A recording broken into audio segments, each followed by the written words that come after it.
Hello students, this is the third lecture of our second chapter, that is Principles of Management.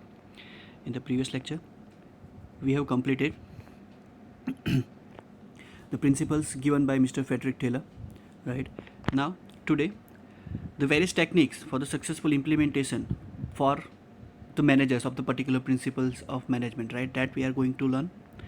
And then the administrative principles of management by Henry Fayol.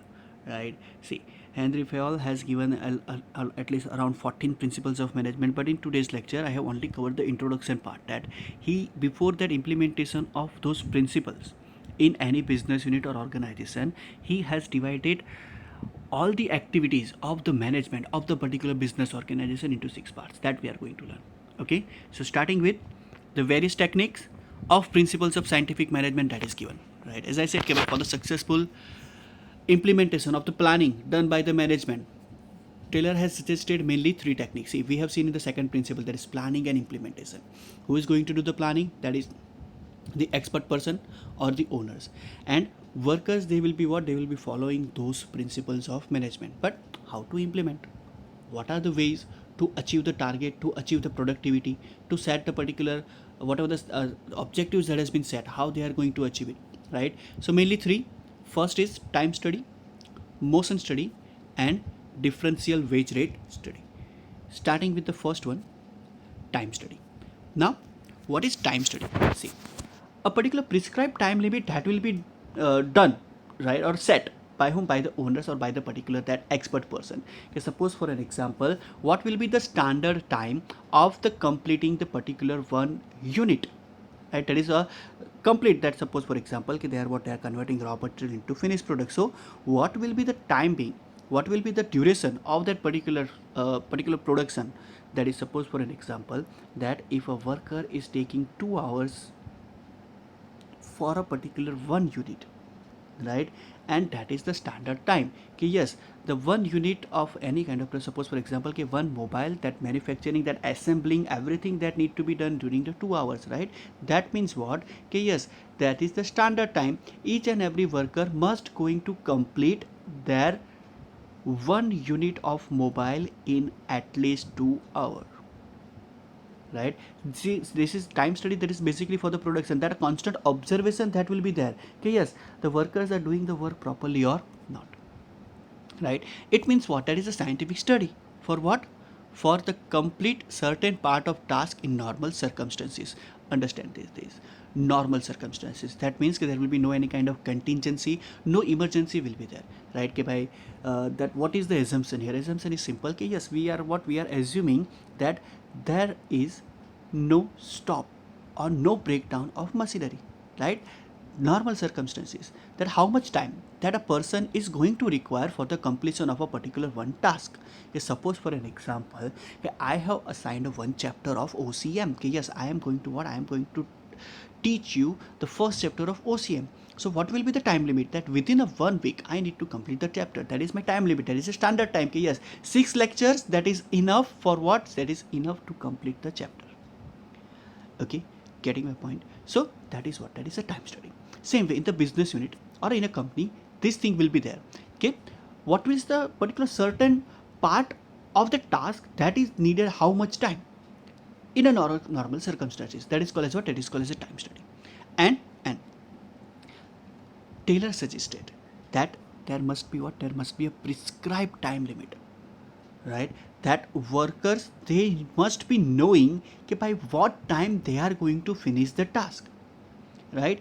And the owners, they are going to do the observation okay, by whatever the time limit that they have set, accordingly the work is being implemented or is being done or not. Getting my point, right? So that is called as what? That is called as a time study, right? And time study is required for what purpose? For the successful completion of the production within a stipulated time.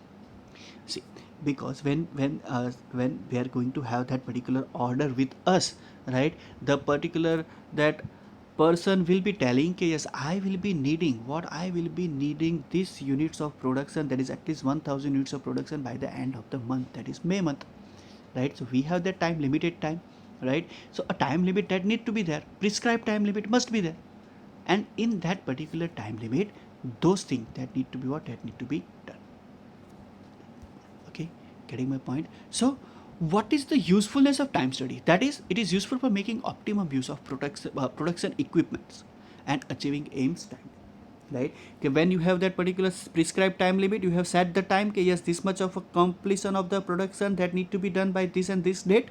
So obviously what we are going to have, that target will be achieved within a stipulated time, right? And optimum use of production equipment, that can be implemented, that can be taken, right? So simply, what is time study?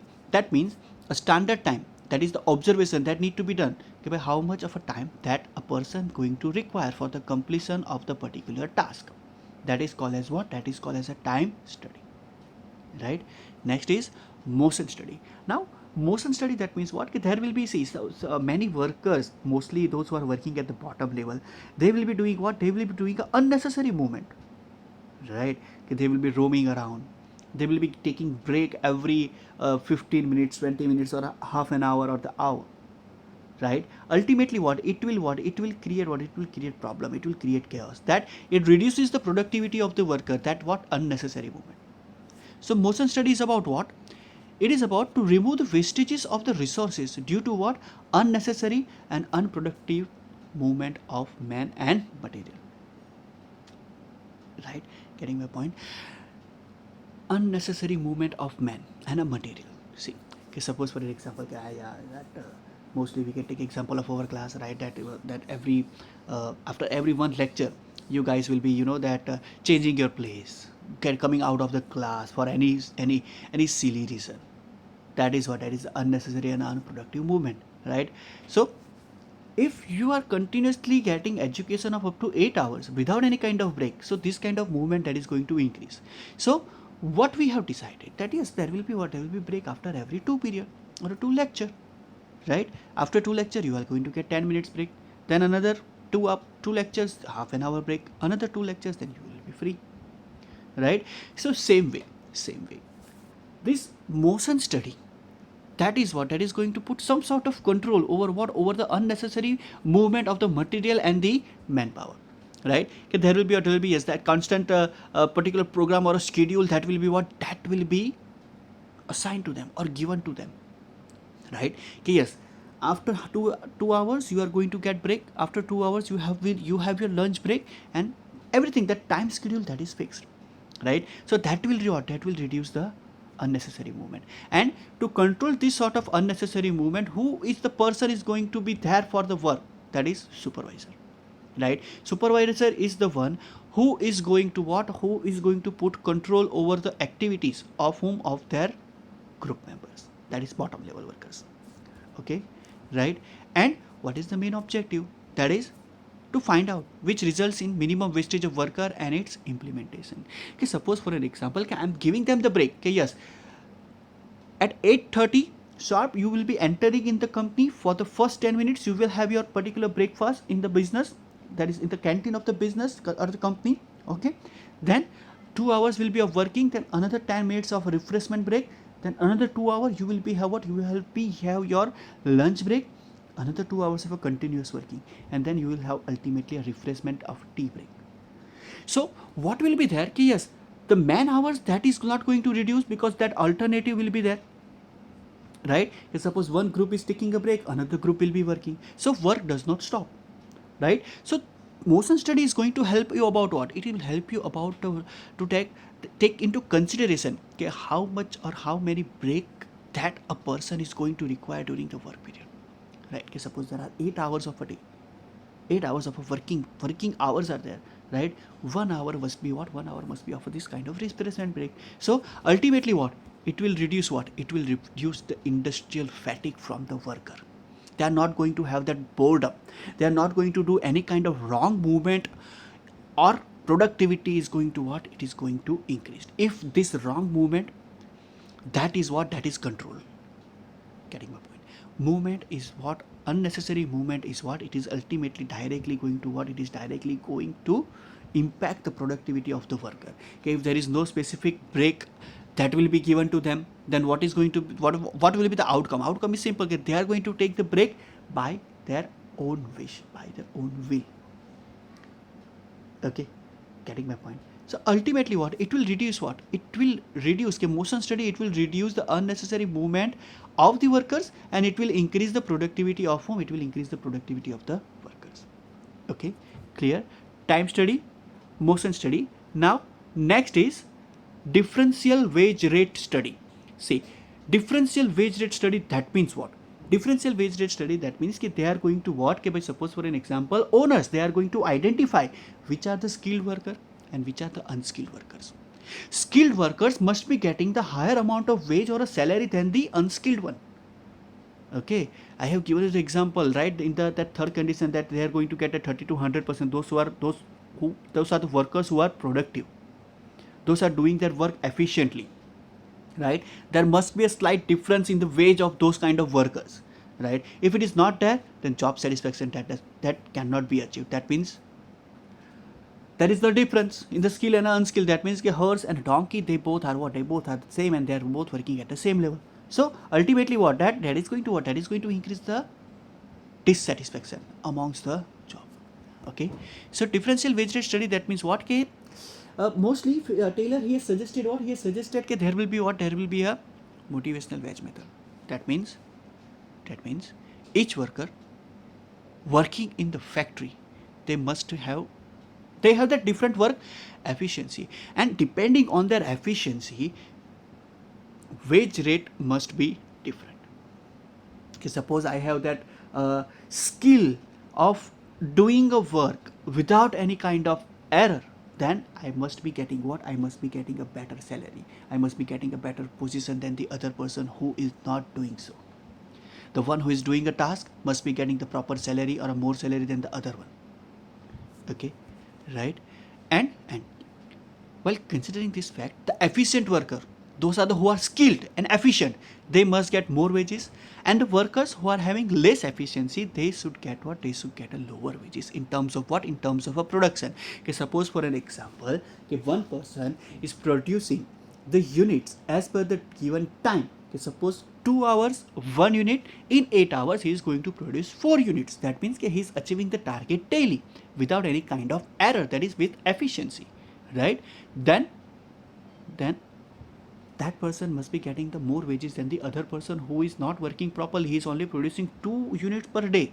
That means that person is having a less productivity, less efficiency, or if he is doing so, if he is completing the task, then also there are some errors. So what is going to be there?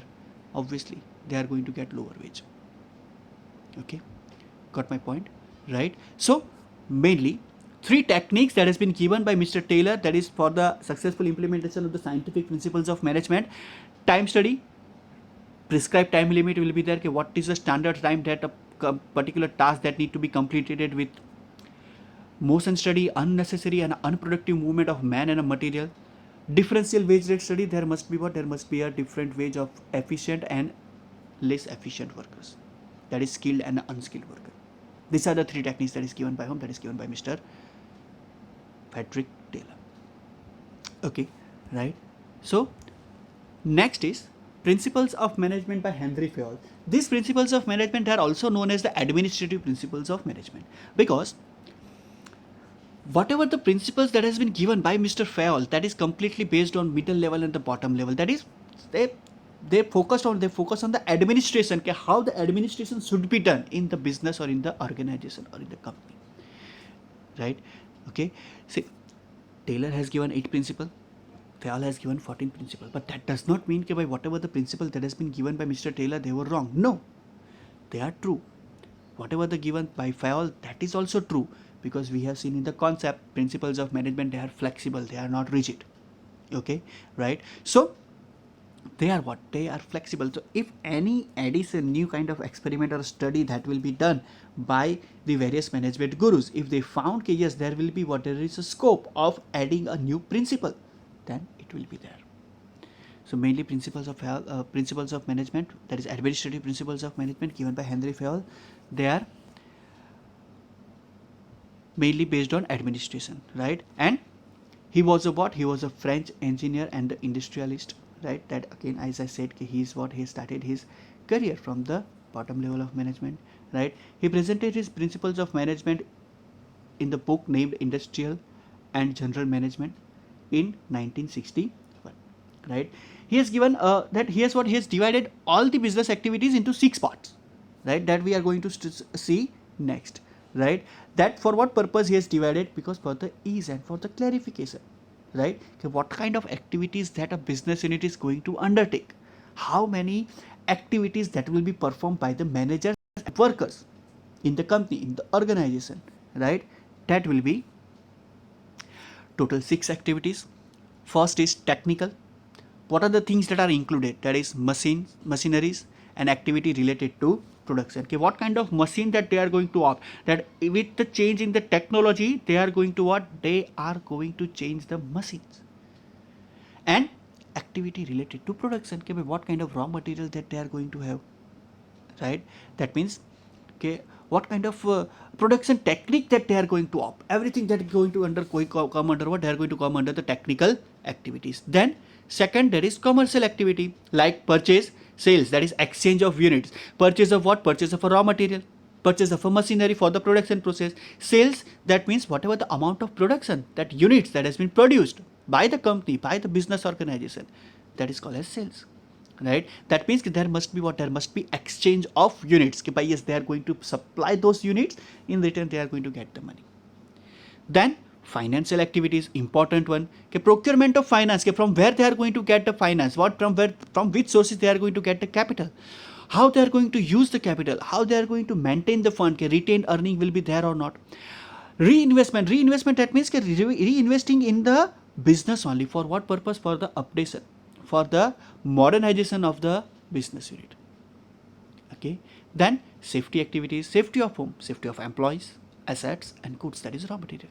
Safety that is required, right? The employee, they must be getting what? They must be getting the proper safety facility, whether that they are working on what? They are working on the machineries, right? So proper care that need to be taken, that a proper space that is given to them.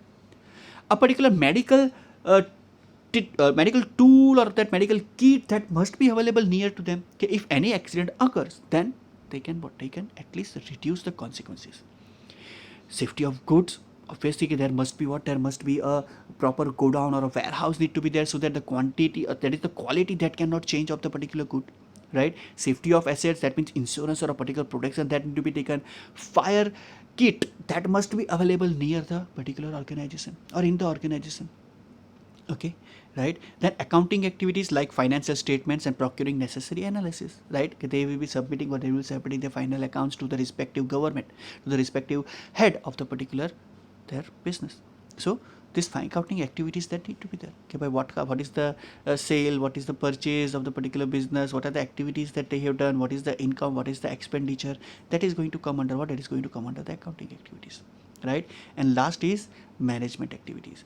Management activities, that Henry Fayol was the first person who has given the management activities like planning, organizing, direction, coordination, and control activities, right? He was the first one who has given this concept, that various functions of management like planning, what to do, how to do, organizing, that assignment of roles and a responsibility, direction, that means to provide a guideline, coordination, that means to create the harmonious relationship between the owners and between the superior and the subordinate. And last, there is control activity, to put what? To put the control, to put some necessary restriction and give them that particular corrective measures, corrective actions that need to be taken in the control activity, right? So these are the 6 activities that any business unit is going to perform, right? For what? For the particular production process, right? Okay, getting my point? So this is it for today. Okay, from next lecture we are going to start the principles of management given by Henry Fayol, that is administrative principles of management. Okay, and if you have any doubt, please let me know so that we can solve the doubt. Okay, thank you.